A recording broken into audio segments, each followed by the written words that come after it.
السلام عليكم ورحمة الله وبركاته. أهلا بكم متابعينا الكرام. النهاردة شركة الليثي للدراجات بتقدم لكم عجلة متميزة جدا.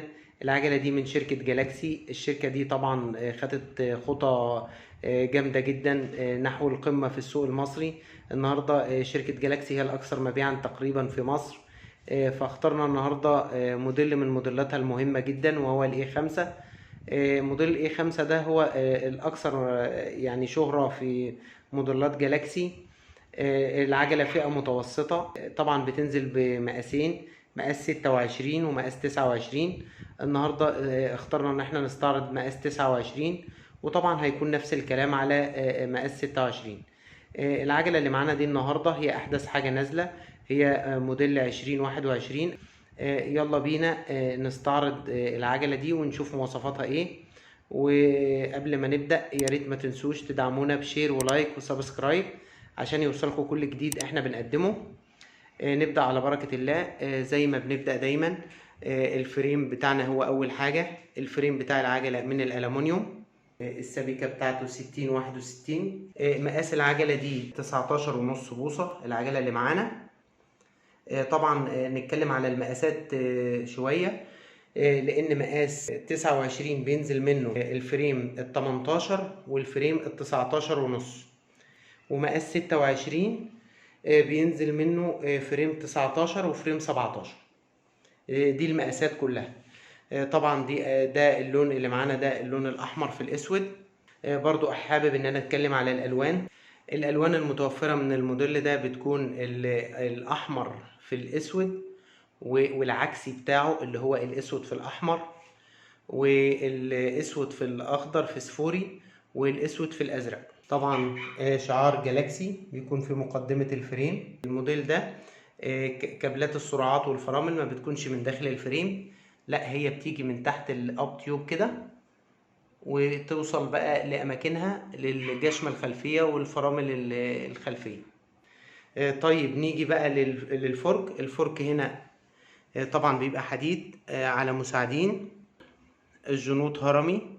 الارتفاع بتاع الهرمي بتاعها 20 ملي عشان تستحمل الصدمات. السلوك في الجنط 32 سلك. طبعا في بعض السلوك بتبقى واخدة لون العجلة زي ما حضراتكم شايفين، يعني كل عجلة بيكون فيها حوالي 3 سلوك من نفس لون الفريم. عندنا الكاوتش بتاع العجلة هو نوع كويس جدا اللي هو الواندا. المقاس بتاعه 29 في 2.35. عندنا السرر طبعا بتبقى سرر حديد على كويك ريليز امامي وخلفي. السرر بلي راس.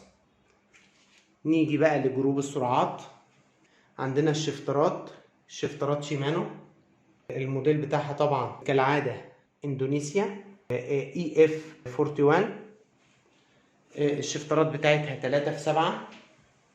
نيجي للجشمة الأمامية. الجشمة الأمامية من شركة جالاكسي.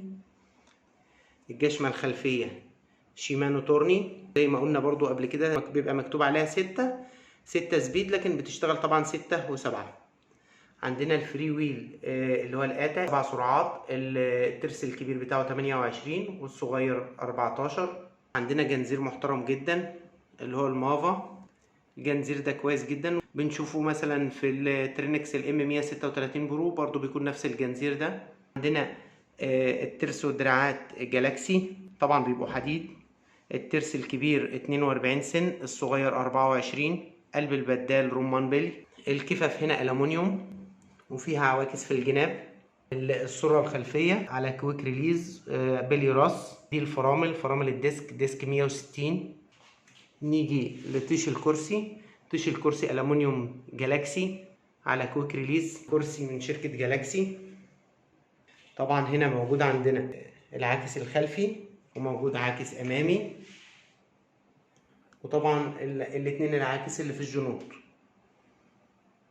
الجدون بتاع العجلة 65 سنتي، هو مش عرضه كبير لكن هو يعني متوسط. البار من الحديد. رقبة الجدون من الألمونيوم، والهيد بارتس برضو موجود على الجدون. 2 هاند بار اللي هم القرون ألمونيوم. دي كل حاجة تقريبا في العجلة سعرها حاليا في تاريخ الفيديو بالنسبة لمقاس 26 بتعمل من 2500 ل 2700، وبالنسبة لمقاس 29 بتعمل من 2700 ل 2900 في السوق المصري. طبعا على اختلاف بقى الأماكن احنا بندي سعر تقريبي.